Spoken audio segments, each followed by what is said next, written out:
Muy buenas noches a todos, bienvenidos al Ateneo del Club Universitario de Buenos Aires. Muchas gracias por acompañarnos hoy de nuevo. Siempre es un placer presentar al gran Enrique Caride. Hoy tenemos la visita guiada a la ópera Pagliacci de Ruggero Leoncavallo, comentada justamente por Enrique Caride, quien va a pasear por la obra de Pagliacci en un audiovisual en pantalla gigante y revelar los secretos que transformaron la partitura de Ruggero Leoncavallo en una de las páginas inmortales del género.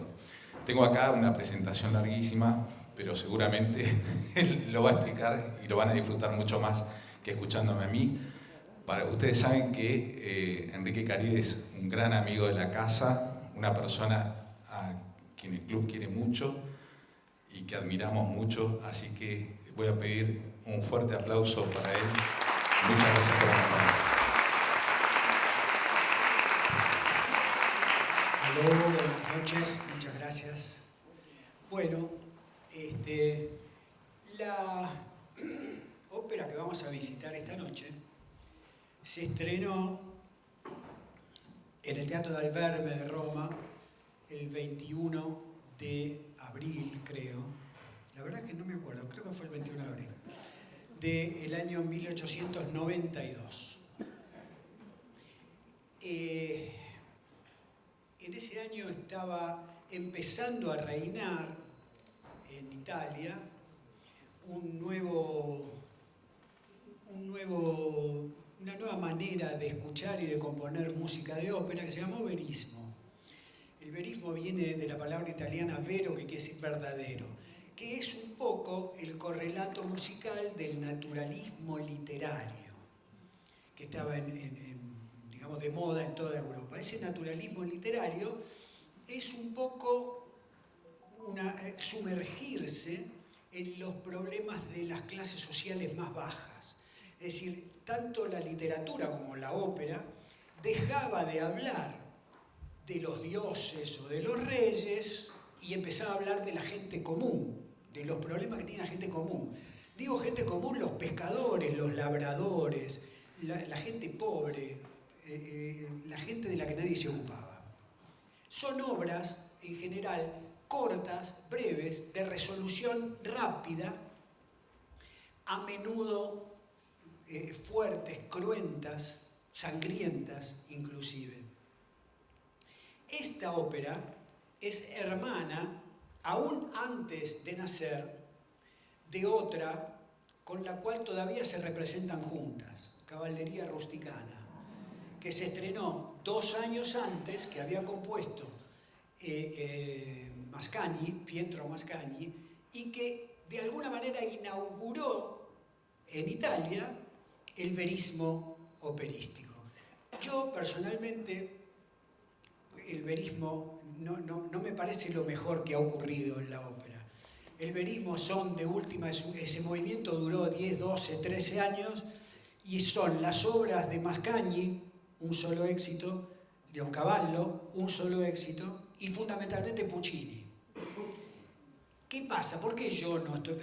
Lo que yo digo se puede discutir y mejorar. Yo no estoy de acuerdo con darle mucha importancia, porque en realidad musicalmente no tiene grandes novedades. La novedad es los temas que tratan, pero musicalmente lo de Puccini, por ejemplo, que es el rey del verismo, es más un romanticismo, si usted quiere, tardío, que una nueva manera de hacer música. Es para mí.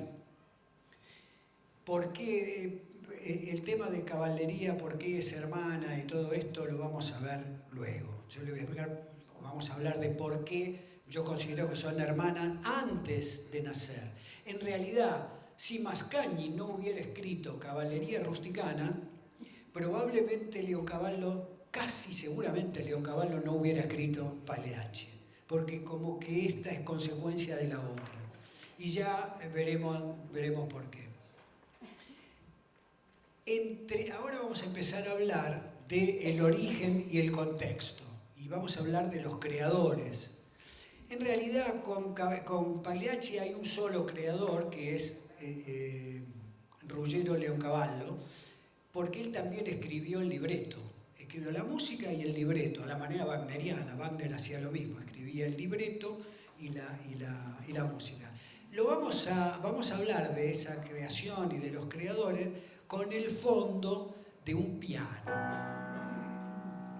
Este piano toca el interludio de Pagliacci. Y el que toca el piano, subir un poquitito, el que toca el piano es Ruggero Leoncavallo. El compositor está tocando el piano. Así que mientras hablamos de él, escuchémoslo un poquitito tocar el piano. Ruggero Leoncavallo nació en Nápoles. El padre era juez.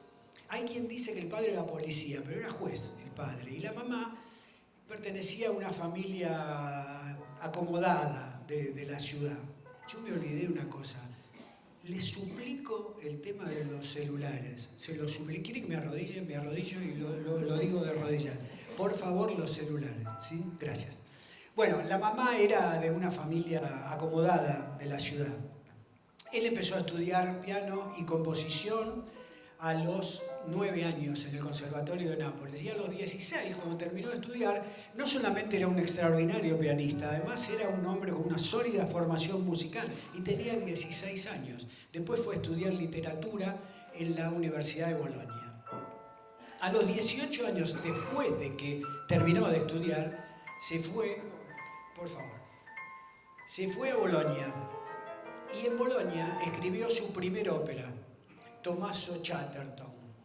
Y ahí pensaba estrenarla en Bolonia. Pero el empresario, que no era muy formal, se escapó pocos días antes del estreno. Y lo dejó sin plata, sin estreno, sin ánimo, mal, muy mal. A partir de ahí, la juventud de Leoncavallo estuvo llena de privaciones, vivía como podía y no tenía sobre todo horizontes artísticos muy a la vista. Un año más tarde, él pudo ver la creación completa de Wagner. Y esto lo marcó a fuego.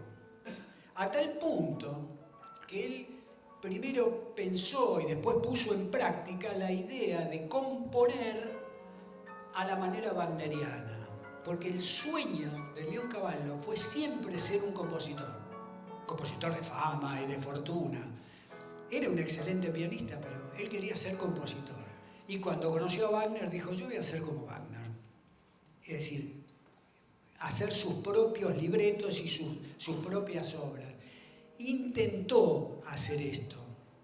Después se fue a Egipto con el tío, porque como las cosas no le salían, tenía que trabajar de pianista. Enseñaba piano, enseñaba canto, tocaba en los bares para ganar plata. Entonces fue a Egipto con el tío, porque el tío era agregado de prensa de la embajada de Italia. No de la embajada, sino del servicio exterior italiano. Entonces se fue a Egipto con el tío. Y en el año 82, 1882, se tuvo que ir de Egipto a París, porque las cosas en Egipto para los turistas continentales no estaban bien por el tema de la guerra anglo-egipcia. Entonces todo lo que venía del continente como turista era maltratado. Se fue a París. Ahí en París conoce a este señor. Este señor era un barítono, era el barítono preferido de Verdi. Era el grandioso Don Giovanni de la época y fue el que estrenó Falstaff pocos años después, nada menos. Ahí en París también las cosas le fueron regular y él para vivir tuvo que otra vez tocar el piano, dar clase de canto, tocar en los bares, que se vivía como podía. Se casó con una alumna suya y anduvo 6 años de gira por toda Europa tocando el piano en los cafés concert, y enseñando clases, dando clases de canto y de piano. Pero en París trabajó con Gounod y con Massenet. Es decir, fue asistente de Gounod y de Massenet. Y ya era un poquitito más que tocar el piano en los bares. Pero no mucho. Se casó y después de 6 años volvió a Italia con la mujer. Y en Italia conoció, a raíz de este barítono, le presentó a Ricordi. Ricordi era el número 1 de los editores en Italia, pero además era amigo y editor de Verdi, nada menos. Como este barítono se lo presentó, él, Leoncavallo, le contó a Ricordi su sueño más acariciado, que era, influido por Wagner, Leoncavallo había concebido la idea de la creación de un tríptico. Eran 3 obras que tenían que ver con el Renacimiento italiano. Se llamaba Crepusculum y hablaba de César Borgia, que era la última, Girolamo Savonarola y los Medici. Es decir, eran los Medici, Girolamo Savonarola y César Borgia.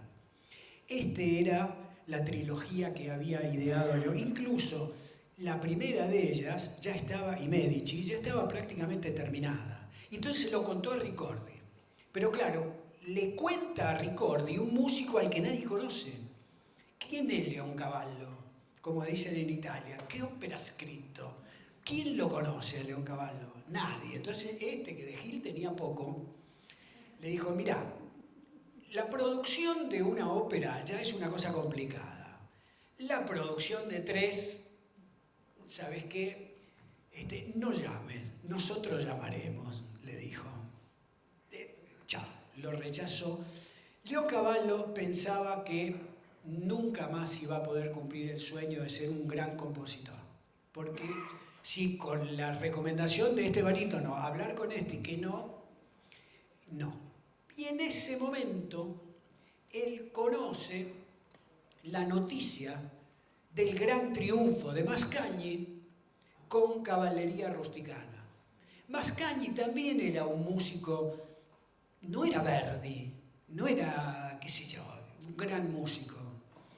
Y se le ocurrió la idea de que si a Mascagni, por este camino, había tenido semejante éxito, porque yo, si recorro el mismo camino, no podré tenerlo. Y entonces se decidió a recorrer el mismo camino de Mascagni, es decir, presentarse al concurso, tratar de que la obra gane el concurso y así que le pase a su obra lo mismo que le pasó a Mascagni con Cavalleria Rusticana. Y eso hizo.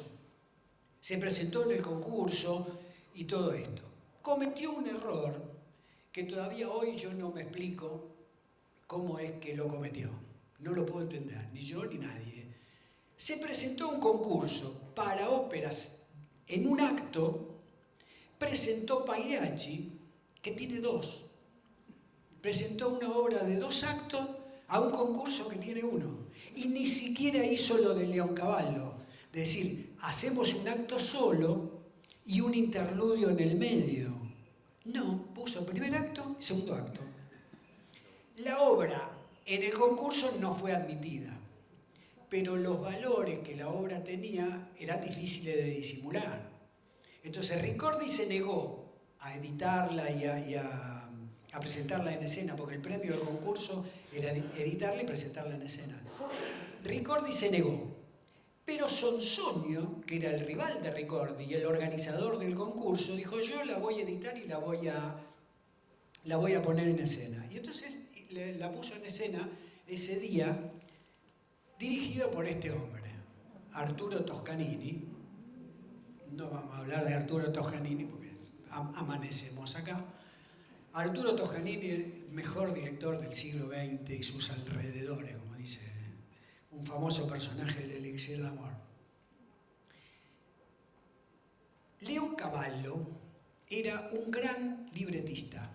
Al final de todo el recorrido, Leoncavallo era el mejor libretista de Italia, eso era considerado, después de Boito. Con el tema del libreto de Pagliacci hubo un poquito de baranda. Fue denunciado Leoncavallo por plagio, porque ocurre que este señor, Catul Méndez, había escrito unos años antes una obra que tenía muchos puntos en común con la de Leoncavallo, pero muchos. Es decir, también hablaba del teatro dentro del teatro, es decir, abrir el teatro, mirar el escenario y en el escenario hay un teatro. Este recurso, y además hablaba de que en una obra de teatro un señor le cortaba la garganta a la mujer, y que es lo mismo, es la misma obra. Entonces, Leoncavallo hizo una cantidad de declaraciones para defenderse de esto, una de las cuales está en una carta, que yo me voy a tomar un par de minutos y se las voy a leer para ser fiel. Esta es la carta de Leoncavallo. Que además, lo anoté porque yo me iba a olvidar. ¿Vieron que Puccini se llamaba Giacomo Antonio Michele Domenico II Maria Puccini? Así se llamaba Puccini. Pero Leoncavallo no. Leoncavallo se llamaba Ruggero, Giacomo, Maria, Giuseppe, Emanuele, Raffaele, Domenico, Vincenzo, Donato, Leoncavallo. Toma. La tarjeta eran así, más o menos. Bueno, como el papá era juez, el tipo cuenta esto que yo voy a leer. Dice Leoncavallo. El día de la fiesta hormigueaba una multitud variopinta en pintorescos trajes locales, entre los que brillaban los dorados y los rojos de las mujeres de San Benedetto Mano. Las chaquetas resplandecían de botones de acero y se ceñían a las cinturas con fajas coloreadas. Los cabellos a la calabresa, ricos en cinta de terciopelos que revoloteaba. Eran mujeres sensuales, con el seno exuberante y flancos robustos entre puntillas blancas y tejidos de colores intensos. Me parece que la conozco.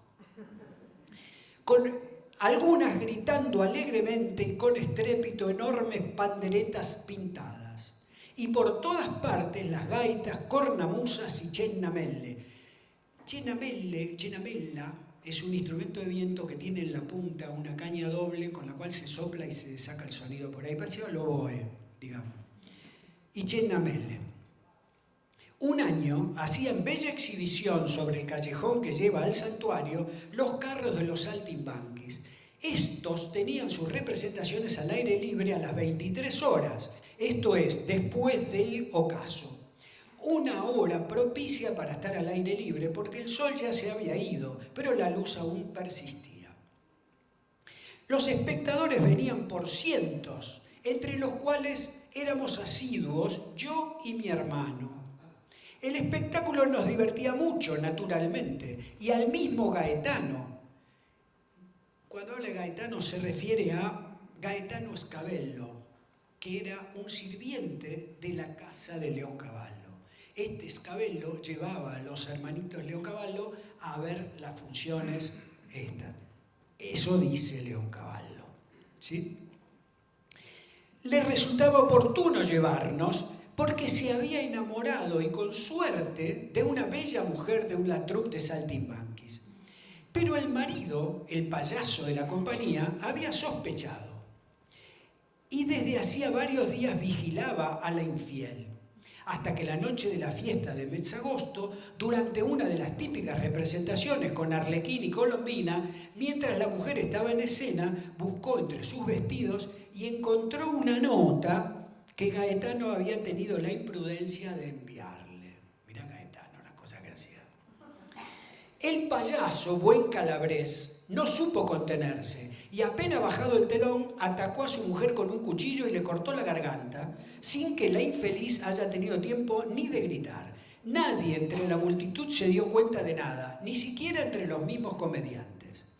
El homicida, con una frialdad espantosa, limpió el cuchillo, se lavó las manos, se puso un saco sobre el vestuario blanco, cambió el sombrero de payaso por uno común, salió y, abriéndose paso entre los espectadores, se acercó hacia nosotros.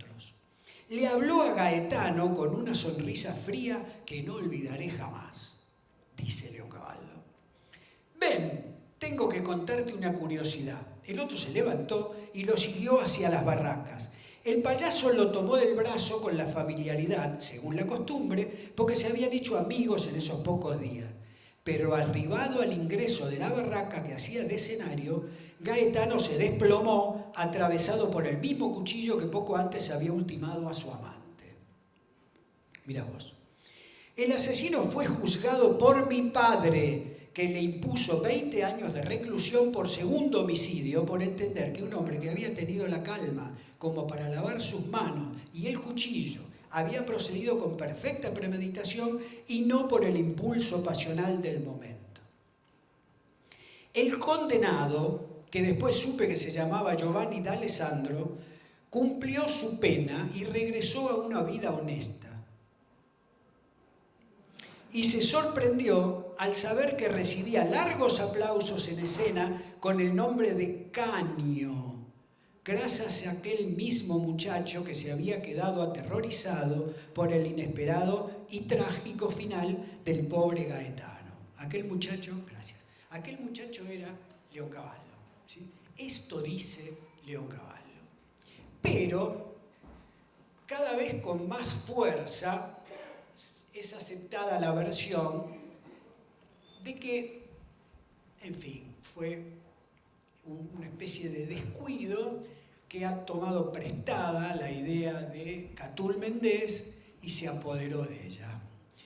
Gente menos cuidadosa dice que fue un afano, que fue un plagio, esas cosas, ¿sí? El amigo Leoncavallo, eso es lo que dice. Pero él escribió esa carta y después dijo otro montón de cosas bastante inconsistentes. Finalmente la ópera se estrenó, fue un éxito extraordinario y finalmente Leoncavallo pudo ver cumplido su sueño de ser un compositor de fama. A pesar de que nunca más pudo conseguir con ninguna obra, ni antes ni después, el éxito que tuvo con Pagliacci, lo cual a mí me extraña porque realmente es una obra preciosa que está muy bien escrita y me extraña que un compositor capaz de escribir esto no haya escrito alguna otra cosa más o menos equivalente. Pero así son las cosas. Este es el elenco que nos va a acompañar esta noche. Un amigo de la casa, Luciano Pavarotti, la señora Teresa Stratas, que hoy no nos acordábamos, con un amigo no nos acordábamos, Joan Pons, Dwayne Croft y Ken Chester, entre otros. La regie es de Franco Sefirelli y el director de orquesta es este señor.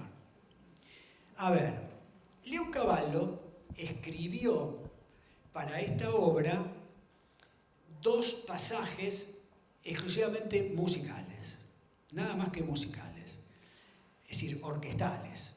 El preludio y el interludio. Desde ahora hasta los primeros arranques de la obra, yo me voy a poner cargoso hablando de cómo está hecha musicalmente, después vamos a seguir. A ver, tanto en el preludio como en el interludio, él utiliza las mismas cosas, se sirve de las mismas herramientas, básicamente 2, el clima y los motivos, lo que podemos llamar leitmotiv. Así lo hace, el clima y los motivos. El clima en el primero, el clima es fundamental para los compositores veristas. El clima es lo que Verdi llamaba la atmósfera, ¿sí?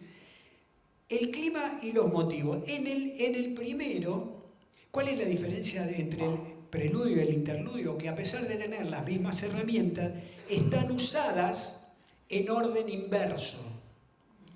En el preludio, la orquesta va a cantar primero melodías que luego serán repetidas por los cantantes, salvo una que lo vamos a ver. Bueno, también la van a cantar los cantantes. O sea, en el preludio la orquesta expone temas que luego serán cantados por los cantantes. Básicamente 3 que reconoceremos inmediatamente. En el interludio, cuando llegue el interludio, veremos, es al revés. Vamos mejor a escuchar esto, no apagues todavía, vamos a escuchar esto, si yo viera un poquito más de lo que...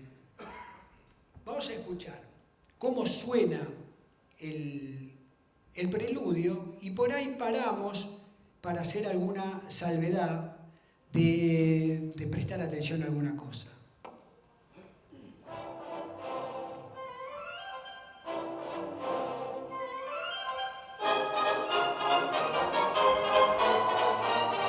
Clima de fiesta.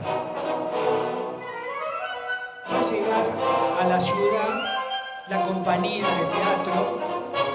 Estamos todos contentos.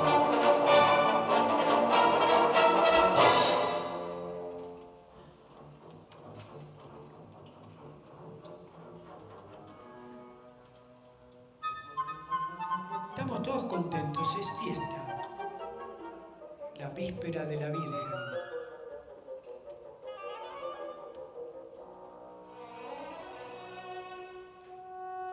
Primer tema, lo vamos a conocer, el corno. Lo conocemos, ¿no? Primer tema.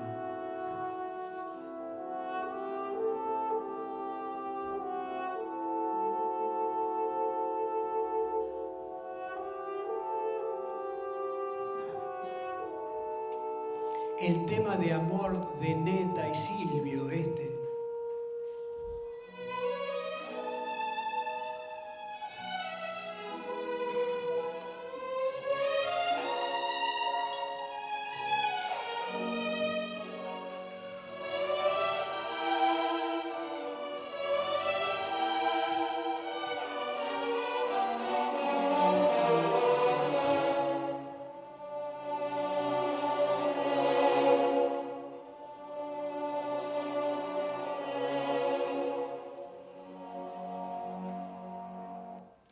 Y ahora, el último de los temas, el tercero, son 8 notas, que a veces son 9, ahora son 8. Es una melodía circular de 8 notas que envuelve toda la obra, toda la parte dramática, trágica, oscura, los celos, la muerte, la sangre, todo eso está envuelto en estas 8 notas.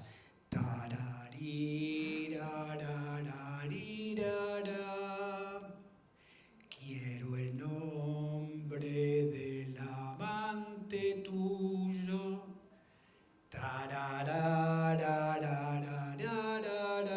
Y es circular, a veces lo canta la orquesta sola y a veces lo cantan los cantantes.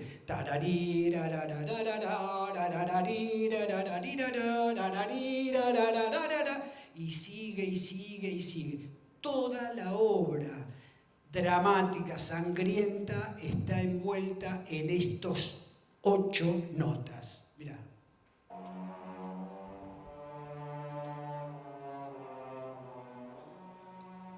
Quiero el nombre de tu amante. Y el clima.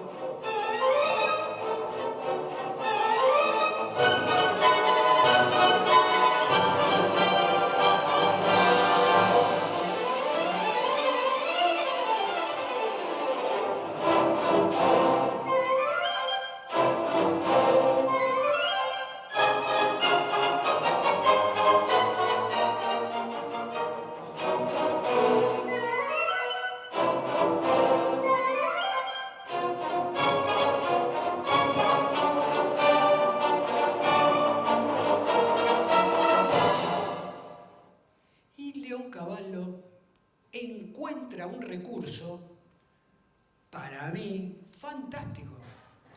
¿Qué hace? Esto es un preludio. Ahora viene el prólogo. Y Leoncavallo corporiza al prólogo. El prólogo es una persona que se abre paso, sale adelante del telón y dice: señoras, señores, disculpen si me presento solo, yo soy el prólogo. Magnífico. ¿Qué pasa? Se lo hace cantar a un barítono, en homenaje a aquel barítono que conoció en Francia y que le presentó a Verdi. Entonces es un barítono, el barítono de la compañía, que sale con la ropa del Tonio, que después va a representar a Tonio, entonces sale con esa ropa delante del telón y canta. Pero, ¿qué es lo que canta? Y hace un manifiesto verista.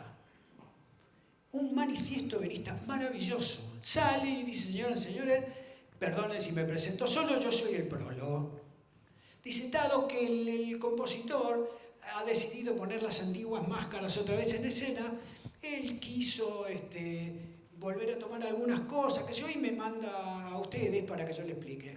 Pero no para decirle, como decíamos antes, miren, no se preocupe por las lágrimas, son falsas, de nuestro martirio, no se preocupen.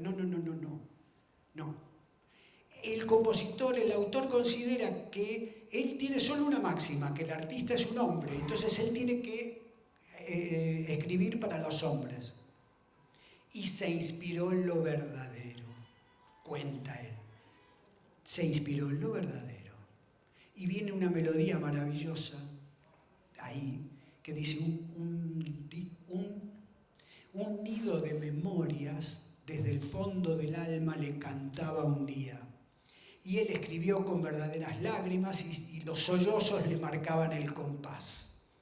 De manera que lo que ustedes van a ver es amar como se aman los seres humanos. Y van a escuchar gritos de rabia, y van a escuchar celos y porquerías y cosas buenas. Van a ver y a escuchar lo que los hombres hacen. Y ustedes, le dice a la audiencia, y ustedes, antes que nuestras miserables ropas de histriones, consideren nuestras almas. Porque en este huérfano mundo, a la par de ustedes, respiramos el aire. Y nos damos cuenta que el que está hablando por boca del barítono y qué sé yo, es León Cavallo. Es León Cavallo el que habla, el que cuenta todo esto en una página musical realmente digna de escuchar. Vamos con el prólogo y después termina el preludio.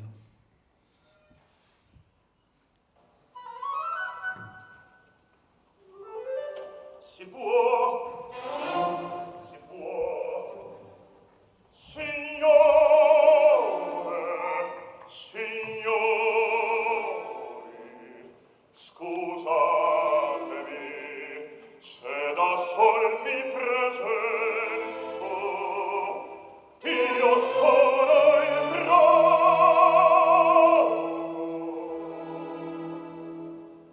poiché in cielo ancor le antiche maschere mette l'autore, in parte col riprenderà vecchie usanze e a voi di nuovo inviami. Ma non per dirvi come pria, le lacrime che noi versiamo son false, degli spasimi e dei norti mastir, non armatevi. No, l'autore ha cercato invece fingervi uno squarcio di vita. Egli ha per massima al sol dell'artista un uomo, e che per gli uomini scrive il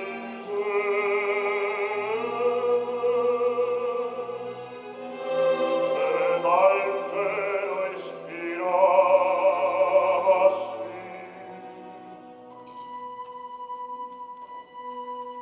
Mira esta melodía.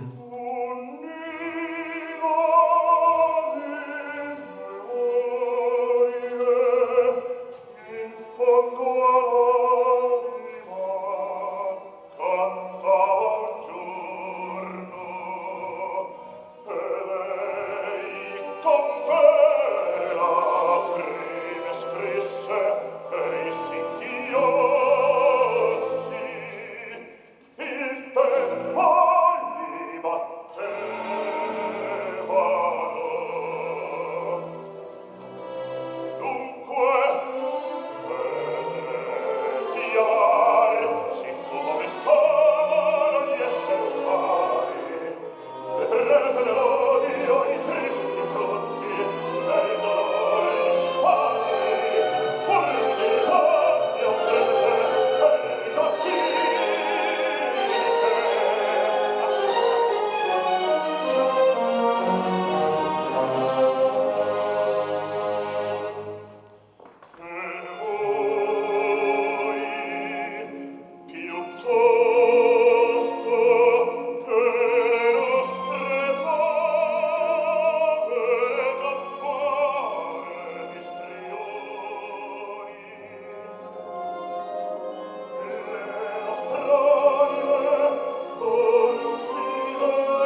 il concetto vi dissi, ora ascoltate come vi è svolto.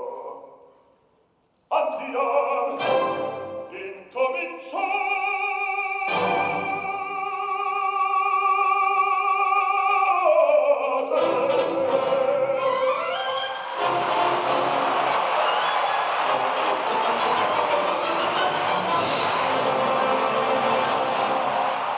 Bien, y ahí empieza el argumento. Esta ópera ocurre en Montalto di Calabria, en Italia, en la tarde del 14 de agosto, en el último cuarto del 1800, 1875 más o menos. ¿Por qué la tarde del 14 de agosto? Porque el 15 es la fiesta de la Virgen. Entonces estamos en la víspera de la fiesta de la Virgen. A la noche hay misa, y a la salida de la misa, a las 11, como decía Leoncavallo, hay una función de teatro. Llega a ese pueblo una compañía de teatro, no de circo, de payaso, de teatro. Van a representar la comedia del arte, Payaso, Arlequín, Colombina, Tadeo. Entre esa compañía hay una celebridad, Pagliaccio, Canio, que representa a Pagliaccio. Todo el mundo lo quiere, están encantados con él, por eso es el jolgorio y por eso la alegría y por eso el clima que pintaba Leoncavallo es clima de alegría. Ahí arranca. Llegan y todo el mundo está encantado con ellos y qué sé yo, y hacen demostraciones gratis. Él invita a todos, vengan a las 11 de la noche, miren que qué sé yo, y bla, bla, bla, y hacen tipo muestra gratis, ¿no? Miren todo lo que va a pasar a las 11, los esperamos. Y efectivamente la gente sigue encantada con ese tema y seguramente a las 11 de la noche van a venir.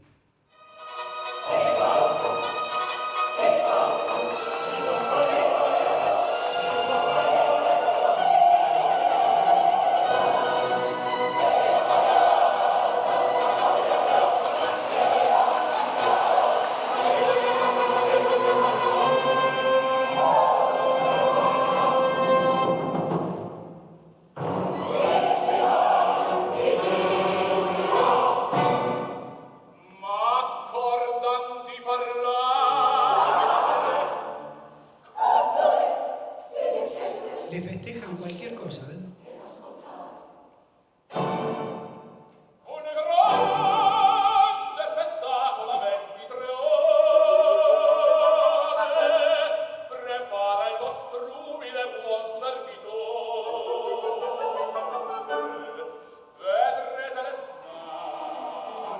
Oh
Bien.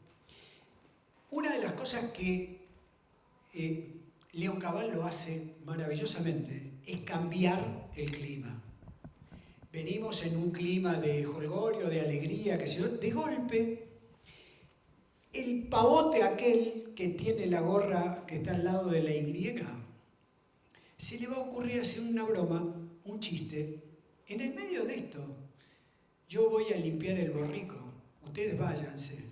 Y este dice, tené cuidado, Pagliaccio, él se quiere quedar solo para hacerle la corte a Neta. Aclaremos. Canio, es decir, que hace de Pagliaccio, Canio es un gran artista. Y además es un hombre bueno y generoso. Él conoció a Neta, huérfana, en la calle, la trajo, le dio una profesión, una familia, un nombre, se casó con ella. Es bueno, bueno.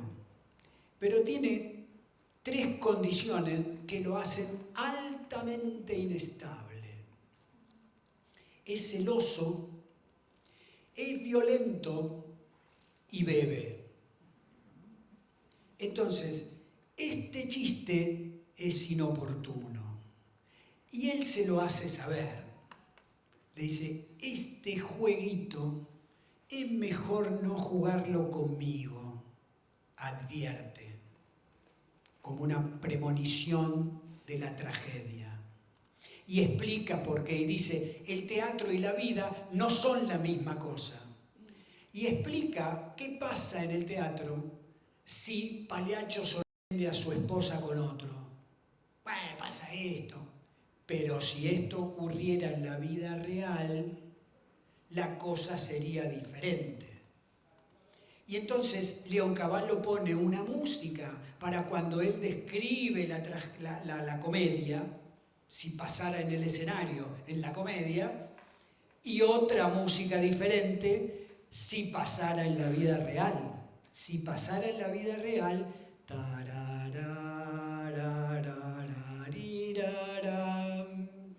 ¿se entiende? Ahora, estamos de juerga. Este hace el chiste, un acorde y se apagó la luz. Hay una sombra que cubre todo. Mirá. Escucha la orquesta.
Y ahora, mientras él describe lo que pasaría en el teatro, en la comedia, la música que pone Leoncavallo es la música de la comedia. Pero la orquestación, el tono y los instrumentos que la tocan nos hacen ver que no es tan clara, que es una cosa oscura. Mirá. Pagliaccio sorprende la sua sposa col quel galante in camera con comico sermone. Poi si calma od arrendesi ai colpi di bastone ed il pubblico applaude ridendo allegramente. Pero si fuera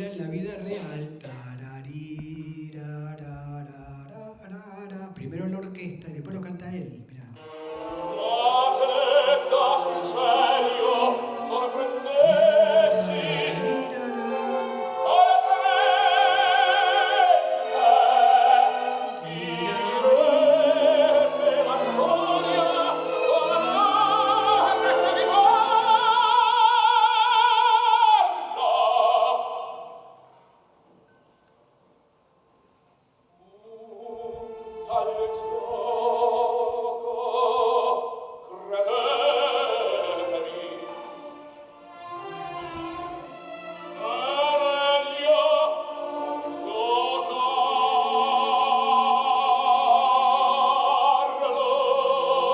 Y cambia de clima otra vez, mirá.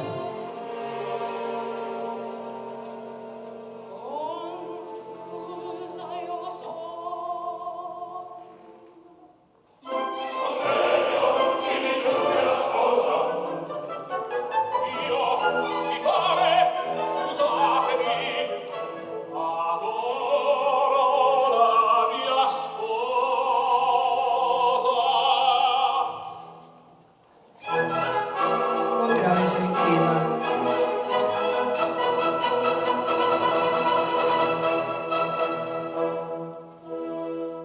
Ahora vamos a ver un pedacito chiquito de cómo Leoncavallo trata los coros, que es muy parecido a lo que hacía Mascagni en caballería. Yo lo puse un cachito cortado, nada más que para que veamos cómo es, porque no le agrega ni le quita nada al argumento ni nada, pero es realmente lindo, es bonito. Están hablando de que, bueno, vamos a la iglesia, a la víspera, qué sé yo, tengan cuidado las matronas que vigilan, y él dice, bueno, pero después a las 11 de la noche los espero. Sí.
Esta es la vida de Netta.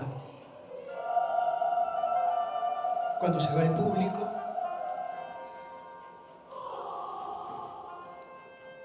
salvo en los momentos que llega Silvio, que es su amante y que vive en el pueblo.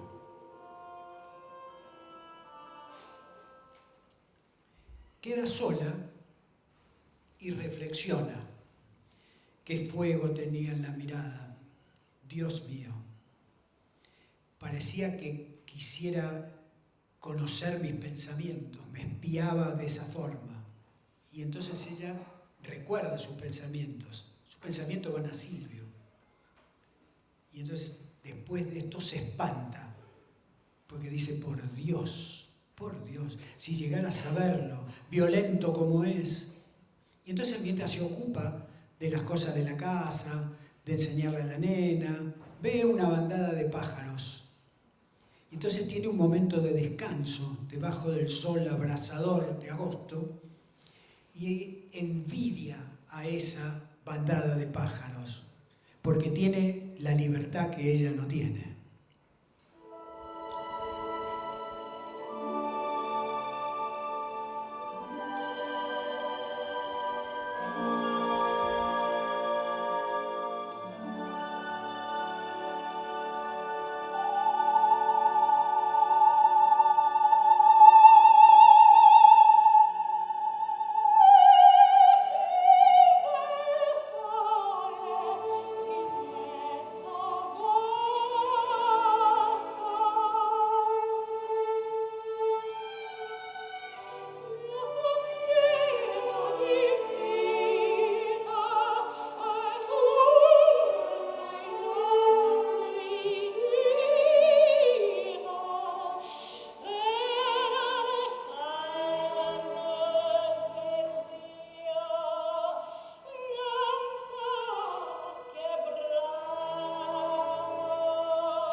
atormentado por la pasión que siente por Neda.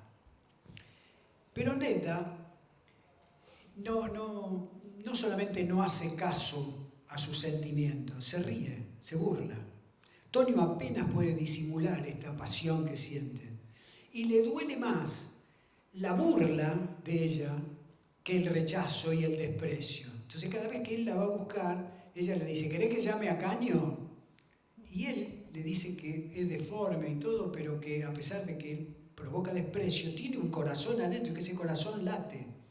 Y esta vez, este episodio está a punto de terminar en tragedia, pero no, la posterga la tragedia. La posterga por un rato.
Otra vez la música de la comedia.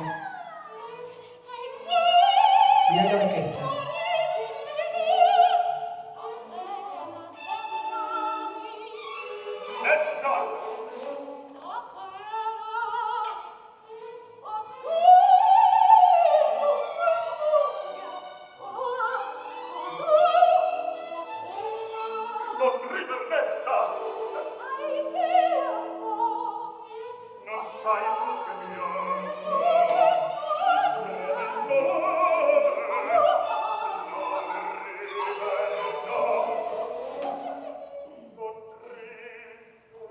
Se está poniendo de castaño oscuro esto.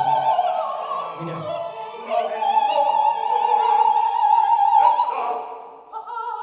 Ah.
Y él se va.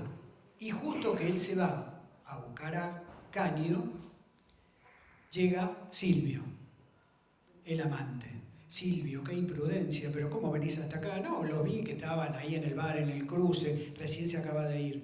Tonio, el idiota, sí, el idiota, no sabés, no lo aguanto más. Me da tanto asco, dice, parecía un perro. Y acá viene el dúo de ellos dos, que yo por supuesto corté, entonces vamos a escuchar la parte del principio y la parte del final, porque el dúo es extenso, es muy lindo, pero es muy largo. Entonces, miramos, el que quiere verlo todo va a poner la cosa y la ve toda la obra entera. Digo yo. La música del preludio.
Hace unos instantes ha vuelto el miserable de Tonio y los ha visto. Y ahora se ha portado de nuevo como un miserable. Dado que los vio y dado que él no la puede tener, ¿qué hace? Lo fue a buscar a Canio, que está bebiendo, para que Canio la vea. Y eso hace. Viene con Canio y abre las puertas del infierno.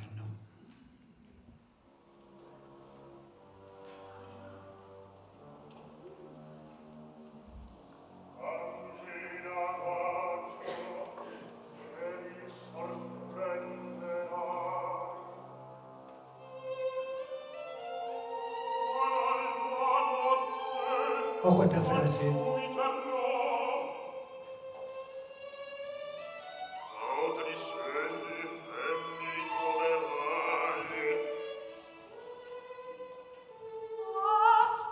Esta.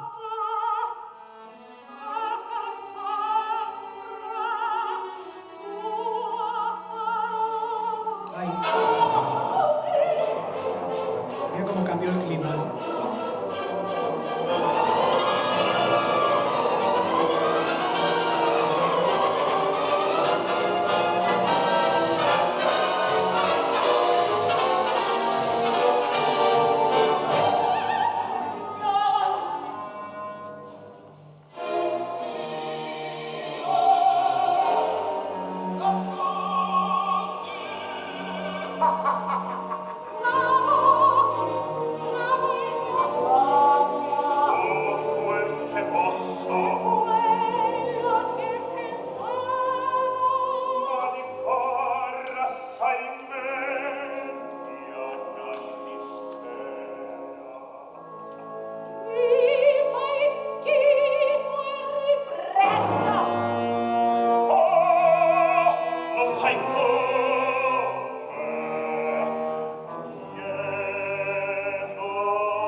Y acá empezamos. Aquellas 8 notas. Él, la orquesta, los dos juntos. A veces hay frases del tararira, pararira, parari. Esa circular y va y va. Mirá.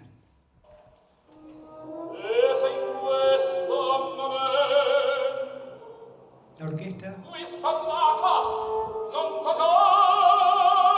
Ahora él.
Buen tipo este, ¿eh? Io sorveglio, ora facciam la recita, chissà che non venga lo spettacolo, che si tradisca. Or via,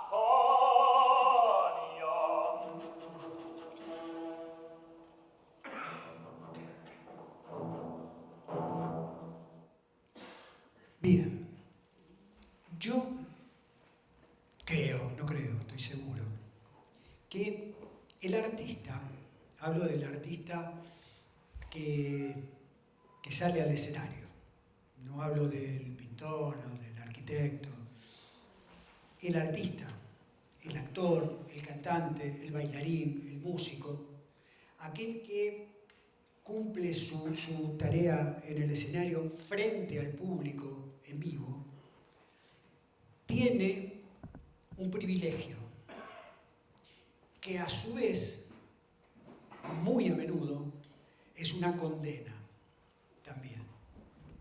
Tiene el privilegio de que mientras él despliega su arte, digámoslo así, obtiene con la atención del público una energía que lo nutre, de la cual se alimenta todo el tiempo. ¿Qué es lo que están haciendo ustedes conmigo ahora? Me están prestando atención y me están dando la energía que tienen. Y yo me siento absolutamente complacido. Y esto es una especie de droga muy difícil de abandonar. Por eso grandes artistas les cuesta dejar el escenario, porque a algunas personas les resulta insoportable carecer de esta energía. Esta energía es una bendición, pero puede ser también una maldición. Es un privilegio y puede ser una maldición. ¿Por qué? Porque el artista debe hacerlo siempre, no cuando es su mejor momento. Aun cuando no es su mejor momento, tiene que salir y hacerlo. Tiene que ponerse la zapatilla de punta y pararse arriba de ella. O tiene que salir y actuar, o tiene que agarrar el instrumento y afinar, o tiene que cantar. Canio está pasando seguramente el peor momento de su vida. Ha visto, no es que se lo han contado, ha visto a su mujer en brazos de otro. Después de que nos advirtió lo que pasaría fuera de la comedia es una cosa, dijo, este juego es mejor no jugarlo conmigo, y no jugaron con él. Entonces es el peor momento, pero tiene que actuar igual, aun cuando, como él mismo dice, presa del delirio, ya no sabe más lo que hace ni lo que dice. Pero es necesario, se dice a sí mismo, vamos, esfuérzate, ¿o eres acaso un hombre? Agrego, una de esas criaturas vulnerables a las cuales les está permitido flaquear. No, y se ríe, no. Tú eres pagliaccio. De manera que ponete el jubón y enharinate la cara, porque acá la gente paga y se quiere reír. Y si Arlequín te vuela colombina, ríe, pagliaccio. Y todos van a aplaudir. No importa lo que pase, no interesa cuál es tu situación, ríe, pagliaccio, ríe. No importa lo que pase, no importa. Sobre las ruinas de tu amor en pedazos, ríe, pagliaccio. Y de aquel dolor que te envenena el corazón, ríe, pagliaccio, ríe. Recitar mentre preso dal delirio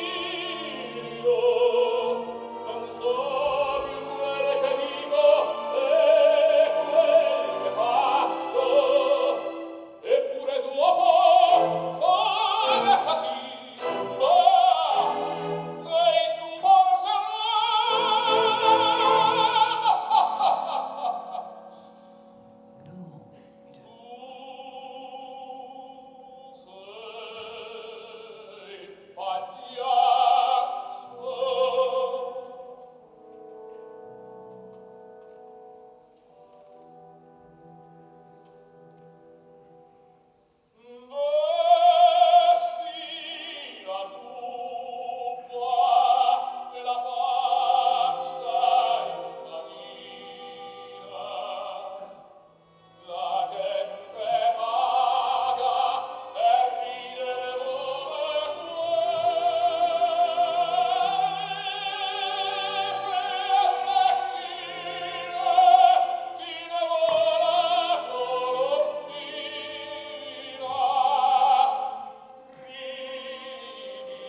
Bien, bueno.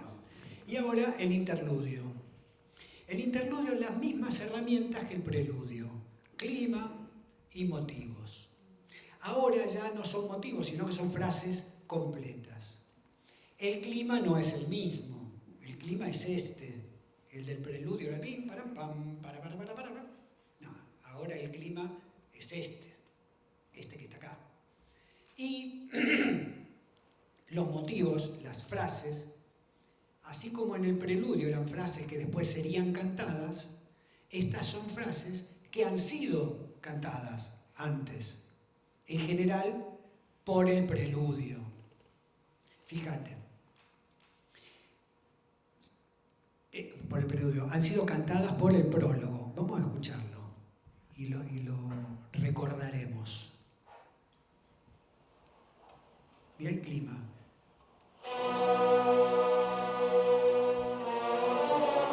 Así está Caño.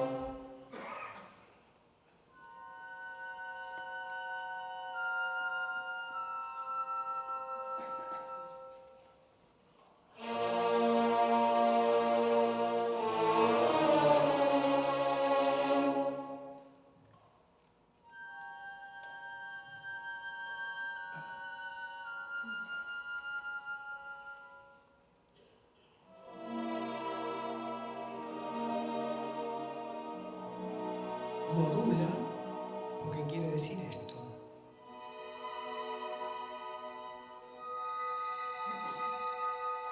Modula, cierra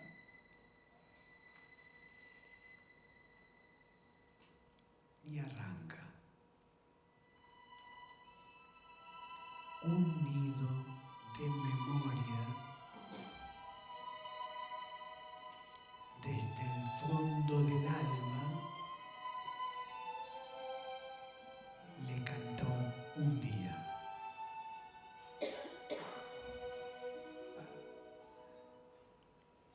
Y él, con verdaderas lágrimas, escribió. Y muestra cómo escribe.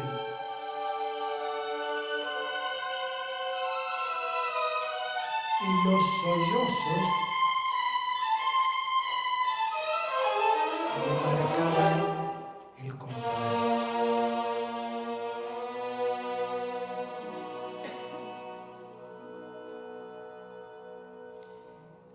Y vosotros, antes aún que nuestras pobres ropajes de histriona, nuestras almas considerad.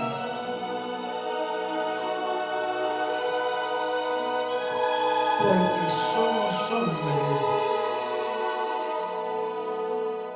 de carne y hueso.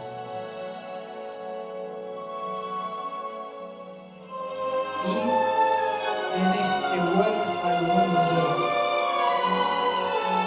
a la par de vosotros, respiramos el aire.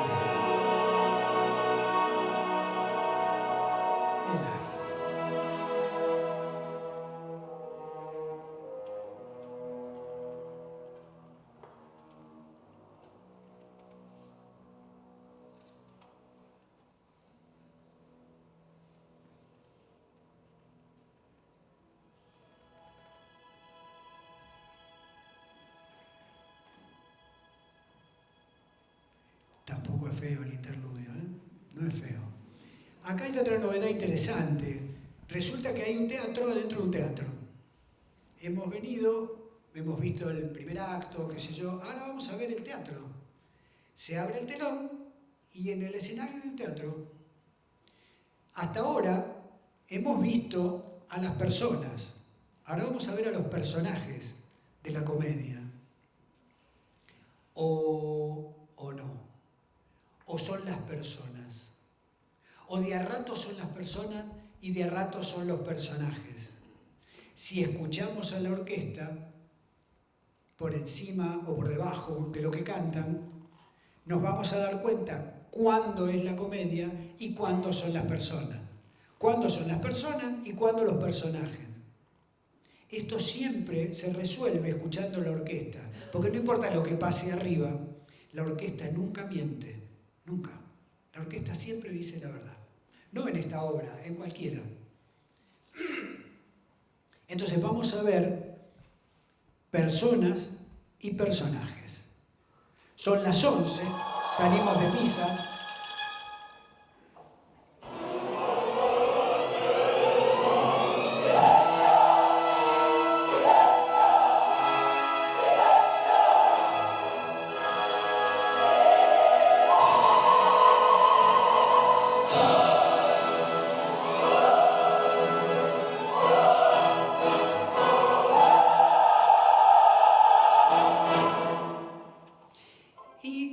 Colombina dice que Pagliaccio, su marido, va a regresar tarde. Pero este tonto de Tadeo, ¿por qué no está acá todavía? Entonces, aprovechando la ausencia de Pagliaccio, tiene un encuentro con Arlequín.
Después aparece en escena Tadeo, que ella lo ha mandado a hacer las compras. Entonces viene con las compras más o menos hechas, ella lo interroga en qué gastaste la plata, cuánto hiciste, qué sé yo, cuánto te costó tanta plata, 1,50 le dice.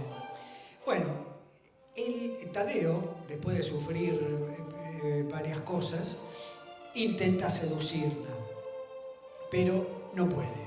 Porque justo en el momento en el cual parece que va a tomar parte de su cuerpo, llega Arlequín y enseguida se convence Tadeo de que son tal para cual, y bueno, listo. Y ahora vamos a ver un pedacito de la comedia, un cachitito.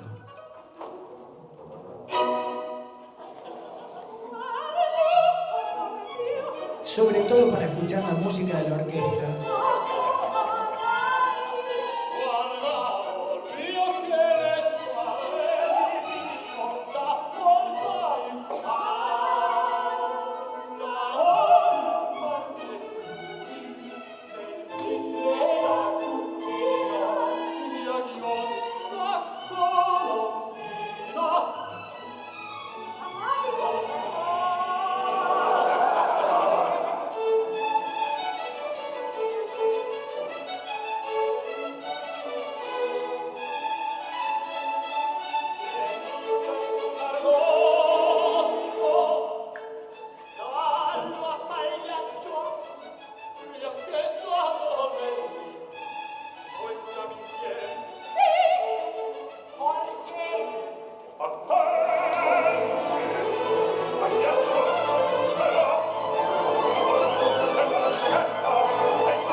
mirá quién está al lado de Arlequín.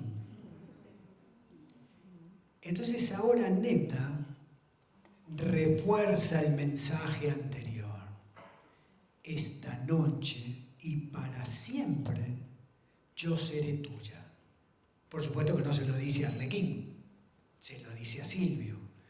Pero Canio, que está detrás de las bambalinas y va a entrar y ha bebido y está como está, escucha. Mira qué suerte. La música del dúo.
Otra vez tenemos que admirar la manera como Leoncavallo cambia de un clima al otro. Un acorde y nada más. Lo saca de la comedia, lo pone en la vida real, lo saca de la vida real, lo pone en la comedia. Mirá.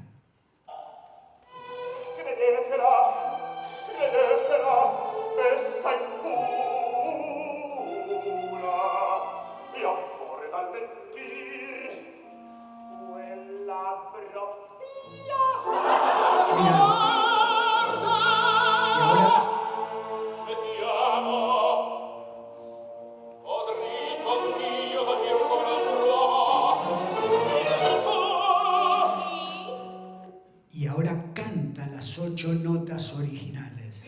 Esta es la frase original. Quiero el nombre del amante tuyo.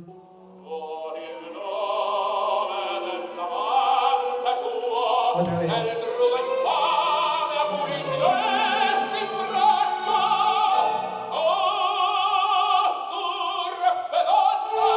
Y ella le recuerda que están en el escenario. Vení, mariacho. No.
La vena lírica de Leoncavallo, mirá. Sperai quanto il delirio acceca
Último intento inútil de traerlo de nuevo a la comedia.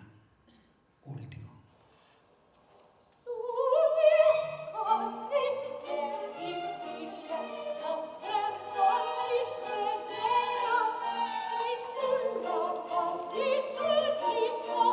Peor. Esto lo ciega.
Cuando faltan 10 compases, ¿cómo va a terminar? Adivinen la melodía.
Antes de irme, dos cosas. Muchas gracias, que no lo agradecí al principio. Muchas gracias por acompañarme a esta casa que yo quiero tanto. Voy a tomar de las palabras del amigo presidente. No, yo quiero mucho esta casa. No solamente me quieren mucho a mí, me lo hacen sentir. Yo quiero mucho a esta casa. Mucho, mucho. Y me siento muy bien, muy, muy cómodo. Y me da mucho placer venir cada tanto y me gusta mucho que me acompañen. Así que les agradezco mucho. Ahí también a los dueños de casa por dejarme pasar. Antes de irnos, como siempre, la invitación para el mes que viene, el que tenga tiempo y ganas, puede venir.